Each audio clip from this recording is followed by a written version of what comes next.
Hi there Japan, welcome. Today we're giving the R1 some attention and I'm going to be talking about 5 things which I hate about this bike. Okay, first of all, first thing, this has bothered me so many times, yeah? Like basically, if you want to learn about a machine, what it's like, you need to listen to or talk to people that have owned what you want for a decent amount of time. I've had this like 4.5 years, so I've been through all the seasons, I've been caught out in the rain, been caught out even in the snow even, and all the seasons, all the temperatures, daytime, nighttime. I know to know everything about this bike, how it behaves in all scenarios. One thing that's caused problems, like annoyed me many times, is the length of that stand. It's too tall, it's too long, it needs literally a centimetre out of it. It causes problems, yeah? If you park on a bumpy ground or a bit lumpy, and like say the wheel goes into a little bit of a pothole, just a little bit, that effectively brings the bottom of the bike lower to the ground, which sort of has the effect of that stand being taller. And it's already too vertical, it's so upright. It's just off the balance point on this perfectly flat ground. So if you've got a bit of a lump there, or a bit of a lump under the stand, or the wheels go into a dip, it makes it even more vertical. You park on a bit of a hill, like say a park on a slope going down that way, that means the stand is sort of pushing the bike more upright. You have to be careful, you have to think ahead, you have to park it where, ideally, you got the lump, the sort of slope on the other side, or the lump on the other side of the bike, and then it leans over more. It's caused so many problems. It's caused a minor problem many times, I should say, for that stand. So that's always annoyed me on this. Okay, next one. It is kind of minor really, but I do always notice it and I'm a little bit about it. Just the size of this tail, it's so big, it really dates the bike. Modern bikes, they never go as long, and they're always just a sort of shrunken down version to what they used to be. This is a proper old school, big fat tail section. It doesn't need to be that long. And I know Yamaha would agree me with this, because this was 98 to 99. 2000, they shortened it a little bit. They didn't change the frame or anything inside, but they changed the bodywork. They just tucked it in a little bit. Look at like a 2000, 2001 R1. It'll basically be the same as this, but just this part of the tail will just be a little bit shorter. They just sort of tucked it in a little bit. Looks neater, it does look better. Just even the designers themselves thought, we've got to sort that tail out. This is a bit mad. So I think I mentioned this in an old video. Like I think it was the 2-year ownership review. I talked about these LEDs. They're fine at night time, but in daytime they're a bit dim. But when you've got the direct sunlight on it, I think I showed it literally in the, like, give a proper demonstration of it. When the bike's in direct sunlight, they just disappear. You can't see them. And especially, I used to wear, when I was riding around town, I used to wear open face helmet with shades on. You may as well just not exist. You can't see them at all. And talking of the front end, just thought of something else. Hang on. See that black V design, yeah? Keep an eye on that, keep an eye on that. Keep watching that black V. Look at that. My 1990s black swimsuit bottoms.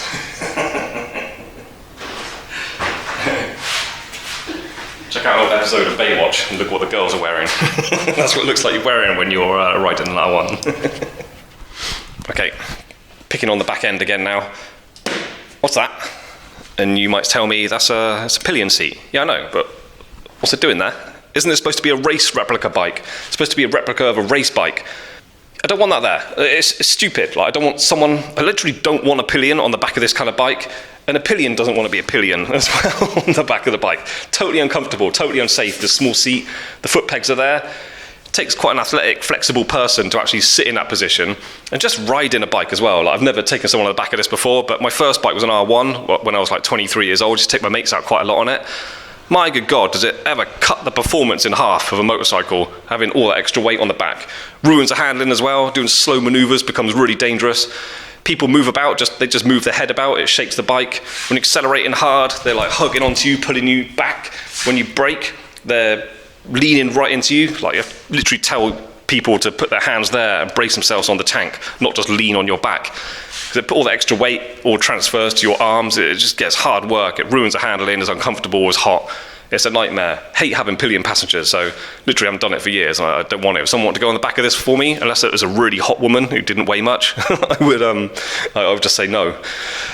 I've got a common thing with R1s. My R6 used to be bad as well, years ago, and I bought that when it was like 1 year old, so it's a from new thing, a design fault. The R1's got it really bad. You start it up, put it in first gear, and it goes crack, like really clicks into gear. It can't be good for it. Some people are good at like blipping the throttle. It's almost like a sort of rev match, and then it goes into gear really smoothly. Well, sometimes it will go into gear smoothly. Most of the time it doesn't. It just cracks. It's like you feel like embarrassed outdoors. It doesn't matter if the bike's hot or anything. It always like really crunches into first gear. Like I say, there is a technique of blipping the throttle as you put it into first gear. I've never been very good at it. I can't do it successfully. I'm good at rev matching on this bike. You watch my recent videos, you might hear me rev match on the FJ. I'm a bit crap at it on the FJ. I can't make it work. This one, do it every time. No problem at all, no hesitation. Go up and down the gears, no clutch. I can rev match whenever I want. This bike really makes me look like a skillful rider. The FJ is very unforgiving. So that's why I look a bit amateur-y on my FJ videos. This one, I'm much better. But yeah, one thing I can't do is blip the throttle and get it to go into first gear smoothly, so I just don't bother, I just crunch it. I have read online a trick you can do, which I may try in future videos when I get this back on the road, because it's not road legal at the moment, it hasn't got the shack end like the MOT. Yeah, there's a trick you can do, an adjustment. I'll do a video about that when I play with it, but out of the box, the Yamaha bikes, the sports bikes, got a crunchy first gear selector. Okay, do one more, then I'll end it. Yeah, when you're riding the bike, especially this is bad in the summer, when the fan kicks on to cool the engine down, it blows air through here and it all comes out here. I mean, the bike's really quite hot anyway. It seems to run quite hot, feels hot. But when it's blowing hot air, it's like a furnace. It's proper uncomfortable. Really, really hot air comes out of it. But it doesn't last. Once the fan is cut off or you start moving again, it instantly goes. It's all right, I guess, but when you're in traffic waiting and then that fan's blowing, really uncomfortable, the amount of heat comes out of it. Actually, one more. Indicators look shit. Terrible design.